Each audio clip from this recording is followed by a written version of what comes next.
चलिए सीधा रुख करेंगे बुलंदशहर की ओर, जहां विकास कार्यों का शिलान्यास एवं लोकार्पण कार्यक्रम आयोजित किया गया है। मुख्यमंत्री योगी आदित्यनाथ बुलंदशहर को सौगात देने पहुंचे हैं, जहां 574 करोड़ से अधिक की सौगात मुख्यमंत्री की ओर से दी जाएगी। अपनी विरासत भी है, विकास की प्रक्रिया के साथ भी बुलंदी के साथ जो आगे बढ़ रहा है और जो अपने उज्जवल भविष्य को भी एक नई बुलंदी तक पहुंचा रहा है, ऐसी पावन धरा बुलंदशहर जो वीर राजा अहिबरन की पुण्य भूमि है, कोटि कोटि नमन करते हुए मैं आप सबका हृदय से अभिनंदन करता हूं। बहन और भाइयों, बुलंदशहर नए भारत के नए उत्तर प्रदेश में बुलंदशहर भी बदल चुका है।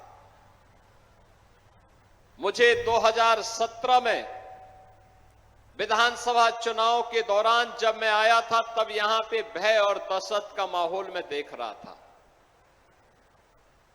मैंने तब बुलंदशहर के अंदर जो उस समय चुनावी सभा की थी, तो मैं भौचक था कि लोगों में उस समय भय था।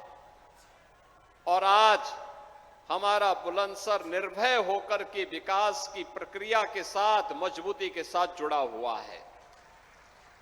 अब क्या नहीं है बुलंदशहर में,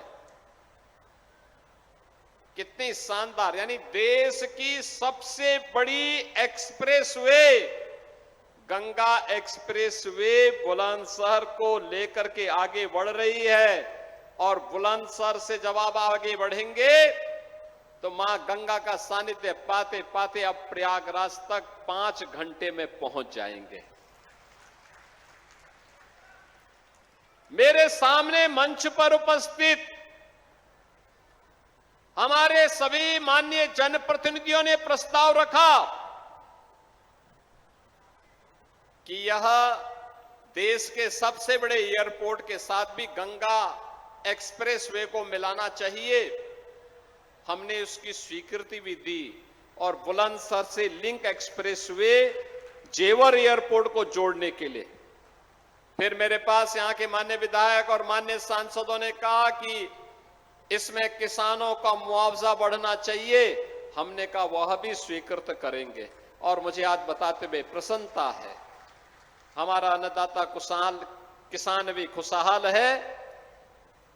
कनेक्टिविटी जुड़ने से एक नए औद्योगिकीकरण के युग में हमारा बुलंदशहर जाएगा और रोजगार का सृजन भी होगा। बहनों और भाइयों, जेवर इंटरनेशनल एयरपोर्ट प्रारंभ हो चुका है। ये जेवर एयरपोर्ट पश्चिमी उत्तर प्रदेश की समृद्धि के साथ साथ भारत की समृद्धि का एक आधार बनने वाला है। देश का एक एयरपोर्ट जो लगभग 14,000 एकड़ लैंड में विकसित किया जा रहा है, एक साथ एयरक्राफ्ट रिपेयर एंड मेंटेनेंस का भी केंद्र बन रहा है, कार्गो का भी और डोमेस्टिक और इंटरनेशनल पैसेंजर के लिए भी बेहतरीन एयर कनेक्टिविटी का माध्यम बनने जा रहा है। और बुलंदशहर से उसकी दूरी ऐसे ही है, लिंक एक्सप्रेसवे बनने के बाद वो दूरी ऐसे ही होगी जैसे कहते हैं वॉकिंग डिस्टेंस। अभी पिछले दिनों मैं भौचक था जब यहां पे प्रदीप चौधरी जी कह रहे थे कि हमें बाईपास चाहिए, रिंग रोड चाहिए।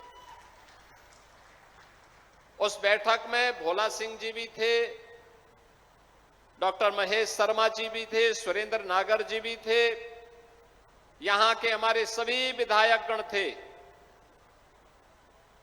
और मैंने उस समय का प्रस्ताव तत्काल हम इसको आगे बढ़ाएंगे और मुझे आज बताते हुए प्रसन्नता है कि वह भी स्वीकृत हो गया है।